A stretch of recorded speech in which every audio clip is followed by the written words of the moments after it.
Back in September at the Tory Policy Convention, Poilievre didn't take a position after his party voted on policies related to trans women. Now, 6 months later, that has changed. Why might that be? Let's bring in the front bench to discuss. With me this evening, former senior advisor to the Liberal Ontario governments of Dalton McGuinty and Kathleen Wynne, Dan Moulton. He's now a partner with Crestview Strategy. Former Conservative Deputy Leader Lisa Raitt is here. She's the Vice Chair and Managing Director of Global Investment Banking at CIBC. Former interim NDP National Director Carl Bélanger is with us. He's now the president of Traction Strategies. And Marika Walsh is a senior political reporter with the Globe and Mail, and she rounds us out. Hi, everybody. Good to see you. Carl, I'll start with you. I think from a sort of strategic point of view, what interests me is the contrast from September until now, because he did receive a number of questions at that point from reporters who were covering the policy convention in which this policy was voted on. And he was very quick to say, I don't have to adopt what the party, I want grassroots to have a say, but I'm not bound to what they decide. He had a very different answer today, a very specific policy that he expressed. What do you think changed in between? Well, clearly back then he didn't want to engage because the usual approach for conservatives is that social issues are a bit of an Achilles heel for the conservatives.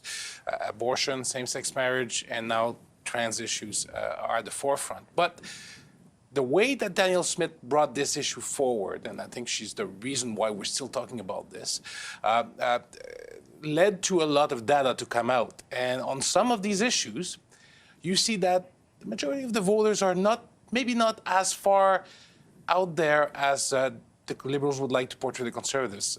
Parents are worried. There's some fear going on, and I think that's why Pierre Poilievre feels a little more free to take a position, which is what his base wants him to do. So now he has that covered, and he can move forward and talk about other things that are maybe attracting to more mainstream voters. Do you think that's part of the strategy? Because so far, Lisa, Mr. Poilievre has been very focused, and we've talked about it in many instances on the panel here, on the economy and Justin Trudeau's record. This takes him certainly off that message in particular.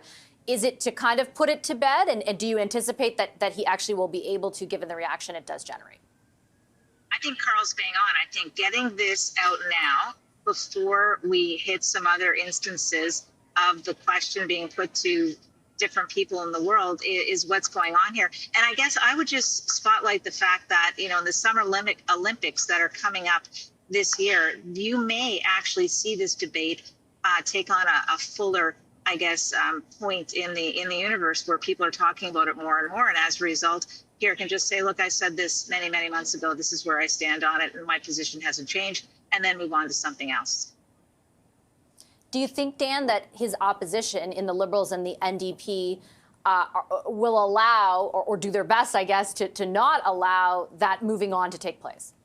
Well, certainly. I mean, we've started to see that today in the reaction that you played from the Prime Minister and from the leader of the New Democrats. They have a political constituency that they need to speak to as well on the left that is far more concerned about oppression against trans communities, about the risk that trans kids face across this country. And so they're going to certainly, I think, stand up for that constituency, speak to those issues.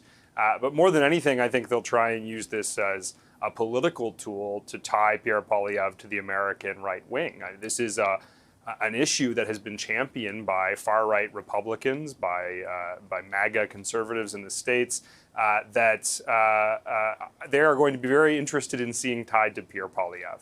And so to open himself up to that, I think, is a bit risky.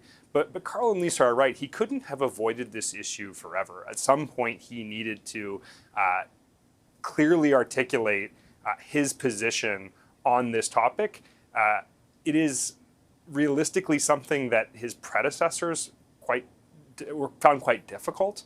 Aaron O'Toole and Andrew Scheer really struggled, I think, on some of these key social conservative issues. They clearly struggled to articulate their precise sort of view on these topics, and he's doing that here in a way I think that gives him a bit more breathing room with that part of his base and allows him, as has been mentioned, to point back to his previous comments on this topic and try and get past it. I thought also, just to all three of our panelists' points, that the way in which the question was framed around whether or not Marika, a Pierre Poilievre government would legislate on the issue, and the way in which his response pointed out that was provincial jurisdiction, also seem strategic in an effort in order to just say, this is my position, but then again move on, not to become a discussion about, well, are you going to try and intervene in a legislative capacity, which I think would prompt even more questions. Yeah, it was, this is my position, but we won't do anything about it because we're a federal government, I think was the subtext of it. I think if you look at the language from all three party leaders, I find it very interesting because I think as Mr. Poilievre has been more declarative in his position, the Liberals have also moderated the rhetoric around it from what they were talking about a year ago last summer. Mr. Singh, for example, today was pushed by my colleague Laura Stone and would not address the substance of the policies at all and only talked about this broader issue of protecting women. So, you know, I think that we see also parties on the left also reading the same polls that Carl's talking about and noticing that it's not the grand consensus that they think it is, and that it is more difficult for individual families and in different communities, and that's also changing their commentary around it. So I'm not sure that it's as big of a winner as the Liberals might have thought in terms of a wedge with the Conservatives as they thought last summer. And when you look at the Prime Minister's answer today on those exact questions, you know, he went on everything from childcare to energy policy to climate change. So he addressed it and then strayed far away from it, talking about how the government is focused on issues that really matter to Canadians. What do you take from that, Carl? And also, to Dan's point, they have tried to, and certainly presented to Canadians, you know, comparisons to the right in the United States. They're doing a lot less of it lately. Like today, for example, you would have thought if this were 3 months ago, that would have jumped out right away, just given exactly the facts that Dan laid out, that so many of the, you know, for example, governors in the U.S. who are bringing in policies like this are, you know, there could be some comparisons drawn there. They didn't do that. They did criticize the Conservatives for it, but they didn't bring in the MAGA lines like they were before. Why might that be? Yeah, I thought that was interesting, and I'm not sure if it's on purpose, but I think it will come back as the American election, you know, unfolds, because there is a clear link, and I think that you know, I think that fear will be a big part of this campaign. Of the next campaign. I think the Liberals will try to scare Canadians away from Pierre Poilievre.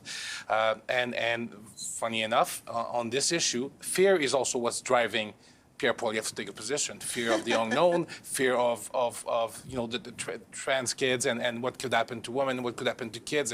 All of that is based on fear. So it doesn't lay down the ground for a very positive experience when it comes to the next few months, especially around these issues. Just to that point, Lisa, I was interviewing David Coletto with Abacus a few days ago on his latest poll, which showed the Tories up by 19 points. And I said, how much of this is baked in? Because for months we've been talking about the Tory lead. And he said he didn't think that the Conservative support was necessarily baked in, but he thought the voters' apathy/disdain for the Liberals was baked in. And therefore, the implication for him is sort of what Carl said, that they will have to go very negative on Pierre Poilievre in order to drive any support back to them. Do you think that's true?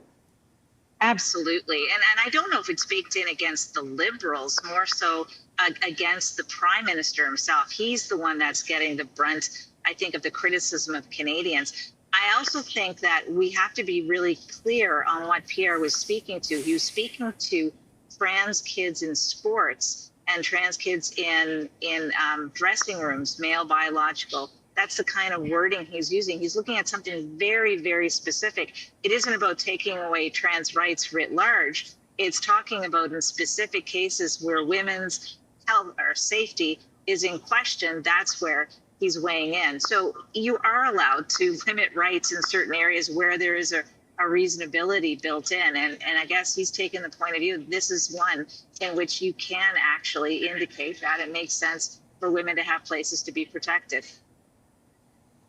Yeah, I think the only caveat I would add is to those people, Dan, and the last word to you, who are impacted by those decisions, largely a minority of our population. It feels more impactful than perhaps the intention was.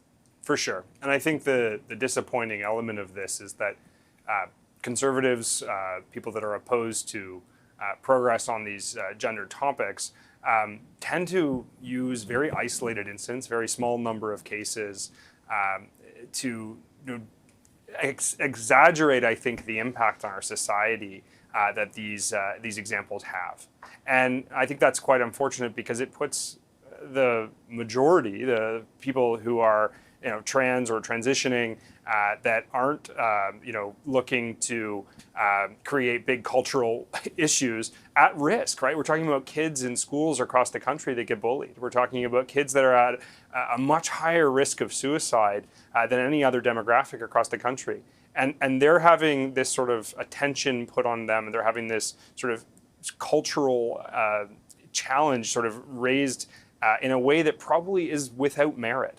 And so I think that's the disappointing part of this. I think the Prime Minister says this isn't leadership, and I think that's right. I think what Danielle Smith is doing isn't leadership, and I don't think Pierre Poilievre showed leadership today on an issue where safety is paramount.